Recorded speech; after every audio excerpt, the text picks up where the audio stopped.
एक राइटर ने अपने बच्चों का ख्याल रखने के लिए एक नैनी को हायर किया, पर ये नैनी हस्बैंड और वाइफ के बीच में एक दरार बन जाती है। हेलो फ्रेंड्स, आज मैं आपको डेडली इल्यूजन्स ये 2021 की एक thriller mystery Hollywood movie explain करने वाला हूँ। इस मूवी में अलग अलग ट्विस्ट एंड टर्न्स आते हैं, तो इसे अंत तक जरूर देखिएगा। अब बिना किसी देरी के एक्सप्लेनेशन स्टार्ट करते हैं। मूवी स्टार्ट होती है और हम हमारे मेन कैरेक्टर मैरी को देख सकते हैं। मैरी एक बहुत ही फेमस राइटर थी और बहुत साल हो चुके हैं उसने कुछ भी राइट नहीं किया था। वो अपनी फैमिली को टाइम देना चाहती थी। इसमें उसका हस्बैंड, एक बेटा और एक बेटी है। उसे लगता है कि जब वो राइट करती है तो वो अलग पर्सन बन जाती है जो फिर से नहीं बनना चाहती, तो इसी वजह से राइटिंग से डर रही थी। पर एक दिन उसके पब्लिशिंग हाउस से कुछ लोग उसे मिलने के लिए आए। कुछ अलग बहाना बनाकर उन्होंने ये मीटिंग फिक्स की थी, पर मीटिंग में उसे कहते हैं तुम्हें हमारे लिए और एक बुक लिखनी है। उन्होंने उसे इसकी ऑफर दी, पर मैरी इस ऑफर को देखती भी नहीं। वो इन पर गुस्सा होगी और वहां से चली जाती है। जाते जाते पब्लिशिंग कंपनी के लिए काम करने वाली लेडी उसे कह कर गई, ये जो सारी चीजें हैं ये हमारी वजह से तुम्हें मिली, तुम शायद तुम्हारे स्ट्रगल्स भूल रही हो। मैरी उस पर भी गुस्सा हो गई, पर इस बात को इग्नोर कर देती है। रात में मैरी का हस्बैंड टॉम घर पर आया। उस ऑफर को देखता है। ये $2 मिलियन की थी। इतने सारे पैसे मैरी ने पूरी बुक्स लिखकर भी नहीं कमाए थे। इस बात से वो बहुत ही ज्यादा सरप्राइज्ड हो गया। वो मैरी से कहता है कि तुम्हें इसे सीरियसली कंसीडर करना चाहिए। वो मैरी को कुछ डायरेक्टली बता नहीं पा रहा था, पर रात में उससे वो बात करता है। कहता है हमने जो पैसे सेव करके रखे थे उसमें से हाफ उसने वेस्ट कर दिए। ये पैसे उनके रिटायरमेंट के लिए थे। मैरी इस बात से डिस्टर्ब हो जाती है, पर अब उसे बुक लिखनी ही पड़ेगी क्योंकि उसके पास दूसरा कोई ऑप्शन नहीं है। अगले दिन मैरी अपने फ्रेंड इलेन के साथ स्पा में गई हुई थी। उसे सारी प्रॉब्लम बता रही थी। मैरी अपने बच्चों के लिए वरी करती है कि अगर वो बुक लिखेगी तो अलग पर्सन बन जाती है, अपने बच्चों का अच्छे से ख्याल नहीं रख पाएगी। इलेन ने कहा कि उनका ख्याल रखने के लिए तुम एक लड़की हायर कर सकते हो। मैरी को बात पहले सही नहीं लगती, पर फिर भी उसे ट्राई करती है। अलग अलग लड़कियों का उसने इंटरव्यू लिया। फिर लास्ट में ग्रेस आई। मैरी कॉफी बनाने के लिए गई, तभी ग्रेस कुछ पढ़ रही थी। मैरी को बात बहुत अच्छी लगती है। उसे लगता है कि अगर उसके बच्चे ग्रेस को बुक्स पढ़ता हुआ देखे तो वो भी बुक्स पढ़ सकते हैं। इन्होंने फिर बुक्स को लेकर डिस्कशन किया और मैरी को ग्रेस बहुत अच्छी लगी थी। थोड़ी देर में यहाँ बच्चे भी आ गए। ग्रेस उनके साथ बहुत ही अच्छे से बात करती है। ग्रेस ने घर में मैरी की बुक देखी और ये देखकर वो बहुत ही एक्साइटेड हो गई कि वो एक्चुअल राइटर के घर में है। ग्रेस का सारा बिहेवियर देखकर मैरी उसे हायर कर लेती है। एक दिन बच्चे स्विमिंग पूल में खेलने की जिद कर रहे थे, पर ग्रेस ने अपने कपड़े लाए नहीं थे। मैरी ने फिर अपनी यंग एज का स्विम सूट उसे दे दिया। मैरी की फ्रेंड इलेन भी यहाँ आई हुई थी। उसे कहती है तुम जरा इसे सावधान रहना, तुम्हारा हस्बैंड और इसके बीच में कुछ भी हो सकता है। मैरी ग्रेस को बहुत ही सीधी सादी समझती है। वो कभी भी इमेजिन नहीं करती कि ऐसा कुछ भी हो सकता है। रात में ग्रेस बच्चों को संभाल रही थी, तभी टॉम और मैरी ये दोनों इंटीमेट हो जाते हैं। बच्चों को संभालते संभालते इन दोनों को इतना टाइम मिलता नहीं था। ये दोनों ग्रेस पर खुश थे। नेक्स्ट डे फिर मैरी ने अपना बुक लिखना स्टार्ट कर दिया था। एक दिन मैरी के पैर पर चोट आ गई। ग्रेस उसे हेल्प कर रही थी तो उसकी इनरवेयर को उसने नोटिस किया।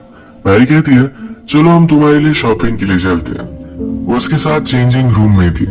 ग्रेस की बॉडी देखकर मैरी को लगता है कि जब वो यंग थी उसकी बॉडी भी इसी तरीके से थी और वो अपनी यंग बॉडी को मिस करती है। ग्रेस ने मैरी के हाथ लिए और अपने आप पर रखे। वो कहती है तुम फील कर पाओ इसलिए मैंने ये किया। वो क्लियरली उसके साथ फ्लर्ट कर रही थी। इसके बाद मैरी की जो अपनी बॉडी को लेकर इनसिक्योरिटी थी, यही बात वो टॉम को बताती है। वो उसे पूछती है क्या तुम्हें लगता है कि मुझे प्लास्टिक सर्जरी करनी चाहिए? टॉम कहता है कि ऐसा कुछ भी करने की जरूरत नहीं है। तुम पहले जितनी ब्यूटीफुल थी अब भी उतनी ही ब्यूटीफुल हो। तुम्हारा माइंड, तुम्हारा इंटेलिजेंस, ये सारी चीजें मुझे तुम में बहुत अच्छी लगती है। मैरी अपने बुक के कैरेक्टर्स को लेकर बहुत ही कंफ्यूज थी। उसे वो कैसे होने चाहिए ये समझ में आ नहीं रहा था। यही बात सोचते सोचते उसने घर में ग्रेस को नोटिस किया। उसी पर वो अपना कैरेक्टर बेस्ड कर देती है। एक दिन उसके पब्लिशिंग हाउस से कुछ लोग उसे मिलने के लिए आए।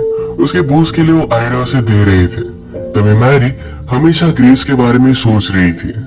अगले दिन मैरी अपनी फ्रेंड इलिन के साथ बात करती है। कहती है ग्रेस को मैं पहले बहुत ही अलग समझती थी, पर अचानक से वो उससे बहुत ही ज्यादा अट्रैक्टेड होने लग चुकी है। पहले उसे ऐसा कुछ भी नहीं लगता था। एलिन ने उसे कहा कि ये जो तुम्हें एनर्जी महसूस हो रही है ये तुम अपनी राइटिंग में यूज कर सकते हो। मैरी और टॉम एक ग्रेस से बहुत ही खुश थे तो उसे फुल टाइम अब रख लेते हैं। एक रात ये दोनों एक पार्टी पर गए। एलिन का हस्बैंड मैरी से कहता है तुम्हारी फोर्थ बुक बहुत ही अच्छी थी, तुम्हें उस तरीके से फिर से राइट करना चाहिए। मैरी कहती है जब मैंने उस बुक को लिखा था तो मेरे लाइफ में मैं बहुत ही डार्क प्लेस पे थी और फिर से उस प्लेस पर नहीं जाना चाहती। एलिन का हस्बैंड कहता है शायद वही डार्कनेस एक राइटर को आर्टिस्ट बनाता है। अगले दिन मैरी अपने स्विमिंग पूल के पास हैंग आउट कर रही थी। वो ग्रेस को उसे मसाज करने के लिए कहती है। उसे बहुत अच्छा लगा तो स्विमिंग पूल में कूद गई। उसने ग्रेस को भी अपने पास आने के लिए कहा। ये दोनों एंजॉय कर रहे थे। बाहर आने के बाद दोनों ड्रिंक हो जाते हैं। ग्रेस मैरी से कहती है कि कभी भी मैंने लाइफ में इसे फैमिली की तरह फील नहीं किया था। आपके साथ मुझे बहुत अच्छा लगता है। मैरी भी उसे सहारा देती है, कहती है तुम्हारी वजह से मैं कुछ लिख पाई। इसके बाद मैरी जब उठी तो ग्रेस उसके साथ सोई हुई थी। उसे लगता है कि दोनों इंटीमेट हो गए। मैरी पहले जब भी राइट करती थी तो क्या रियल क्या नहीं इसके बारे में डिस्टिंग्विश नहीं कर पाती। तो उसे पता नहीं कि वो ग्रेस के साथ इंटीमेट हुई भी या नहीं। नेक्स्ट डे सब मैरी के बच्चों को प्ले देखने के लिए गए। यहाँ पर मैरी ने ग्रेस से बात की। उसे कहती है कल जो भी हुआ ये फिर से नहीं होना चाहिए, हम इसके बारे में बात भी नहीं करेंगे। ग्रेस कहती कि कल कुछ भी नहीं हुआ। मैरी को लगता है कि ग्रेस उसकी बात समझ गई। मैरी अब भी ग्रेस को अपने दिमाग से निकाल नहीं पा रही थी। एक दिन वो बात लेते हुए इमेजिन करती है कि ग्रेस उसके पास है, उसे प्लीज कर रही है। मैरी का बुक का काम और भी ज्यादा बढ़ चुका था। उसे बच्चे डिस्टर्ब ना करे इसीलिए टॉम बच्चों और ग्रेस को लेकर लंच के लिए बाहर आ गया। ये बात एलिन नोटिस करती है। उसे लगता है कि शायद टॉम और ग्रेस के बीच में कुछ अफेयर है। टॉम को आज लंच करते हुए ग्रेस बहुत ही अलग लगती है। वो हमेशा शर्मीली होती है पर आज बहुत ही ज्यादा कॉन्फिडेंट है। वो जानबूझकर टॉम को रिझाने की कोशिश कर रही थी और ये भी वर्क कर रहा था। उसे कहता है कि आज तुम बहुत ही अलग लग रही हो, एक ग्रोन वुमन की तरह। फाइनली मैरी ने अपनी बुक कंप्लीट कर ली थी। इसे सेलिब्रेट करने के लिए वो ग्रेस को अपने साथ एक लेक पर लेकर जाती है। यहाँ पर वो ड्रिंक वगैरह कर सेलिब्रेट करते हैं। ग्रेस मैरी को किस करने लगी। मैरी ने उसे रोक लिया। वो कहती है ये सब करना बहुत गलत है। मैं जब तुम्हें देखती हूँ तो अपने आप को पाती हूँ, तुम बहुत परफेक्ट हो, पर हम ये सब नहीं कर सकते। जब वो घर जाने के लिए फिर से अपने बाइसिकल के पास आए तो किसी ने टायर को पंचर कर दिया था। रात में लेट घर पर पहुंचते तो एलिन और टॉम बात कर रहे थे। मैरी ने उससे पूछा कि तुम यहाँ क्यों हो। एलिन कहती है कि मुझे लगता है कि टॉम और ग्रेस के बीच में अफेयर चल रहा है, इसी के बारे में बात करने के लिए मैं आई हुई थी। मैरी ने पहले भी एलिन और टॉम को एक साथ देखा था तो इस वजह से वो एलिन पर ही शक करने लग जाती है। एलिन भी इस बात पर गुस्सा होगी। उसे कहती है तुम मेरी बेस्ट फ्रेंड हो, तुम्हारे साथ मैं ऐसा कभी भी नहीं कर सकती। इसके बाद वो यहाँ से चली गई। डिनर का प्रिपरेशन करते वक्त ग्रेस और मैरी एक साथ थे तो इसमें ग्रेस मैरी को प्लीज करने लगती है। टॉम यहाँ पहुंचा पर वो कुछ भी देख नहीं पाता। मैरी को जरा नींद आ रही थी तो जल्दी सो जाती है। बीच रात में उसे अचानक से कुछ आवाज आ रहे थे। वो देखने के लिए गई तो ग्रेस और टॉम इंटीमेट हो रहे थे। ग्रेस से नोटिस करती है पर टॉम को कहती है उसे स्लीपिंग पिल्स ली हुई है, वो जब उठेगी तो उसे कुछ भी याद नहीं रहेगा। उठने पर मैरी को सब कुछ याद था। वो देखती है कि ग्रेस उसकी फैमिली के साथ डिनर कर रही थी। इस बात पर वो बहुत ज्यादा गुस्सा हो गई। उसने ग्रेस को बाहर निकाल दिया।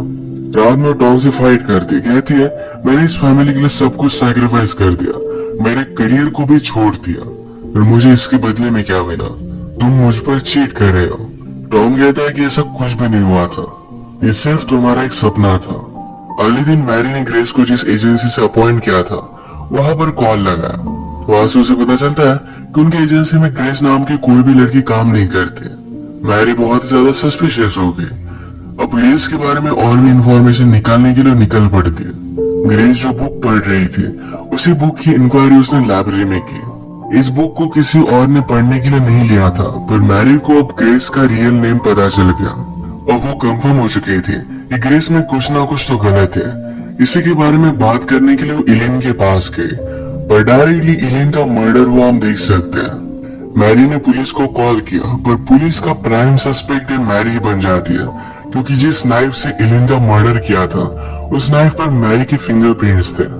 सीसीटीवी कैमरे में मैरी की तरह ड्रेसअप की हुई एक लड़की वहां पर गई हुई थी। मैरी कहती कि इस कैमरे में कोई भी हो सकता है। उसे बचाने के लिए टॉम वहां पर लॉयर के साथ पहुंच गया। मैरी को अब लग रहा था कि ये सारी चीजें ग्रेस ने की, क्योंकि कल रात ही एलियन ने उस पर शक किया था। मैरी के पास ग्रेस का रियल एड्रेस था। डायरेक्टली उसके घर पर पहुंच गई। घर पर वो ग्रेस की फॉस्टर मॉम से मिलती है। उसने उससे कहा कि वो जब छोटी थी तब उसके पेरेंट्स ने उसे बहुत अब्यूज किया था, इसके लिए वो जेल में भी गए थे। मैरी यहाँ पर नोटिस करती है कि लेडी अलग अलग आवाज में बात कर रही थी, यानी कि उसे स्प्लिट पर्सनैलिटी डिसऑर्डर था। ये देखकर मैरी जल्दी से वहां से निकल जाती है। उसने घर पर टॉम को कॉल लगा कि ग्रेस को घर में आने मत दो, वो बहुत ही डेंजरस है। पर ग्रेस ऑलरेडी घर में थी। टॉम जब शावर में था तो मैरी की तरह कपड़े पहनकर ग्रेस उसके पास आती है। इसका मतलब है एलियन का मर्डर उसने ही किया था। वो टॉम के साथ इंटीमेट होना चाहती थी, पर टॉम उसे कहता कि मैं अब कोई भी गेम्स नहीं खेलना चाहता। उसका उसके साथ होना एक गलती थी। ग्रेस ने उसे सीडोस किया था। ये बात सुनकर ग्रेस बहुत ज्यादा गुस्सा हो गई।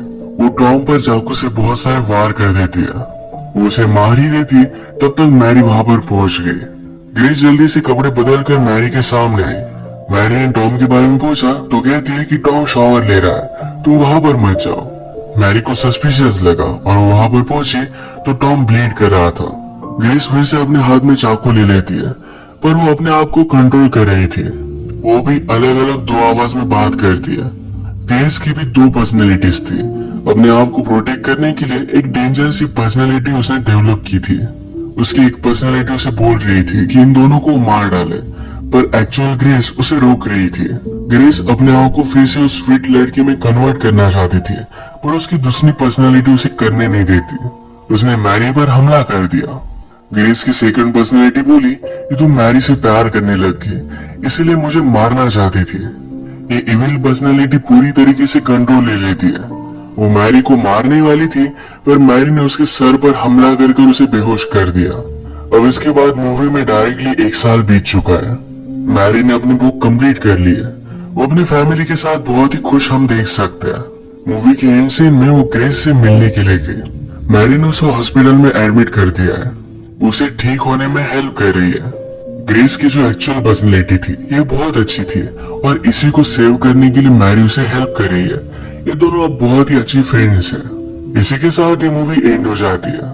ग्रेस बचपन में अब्यूज हुई थी, तो इसी वजह से हमेशा से फैमिली को पाना चाहती थी।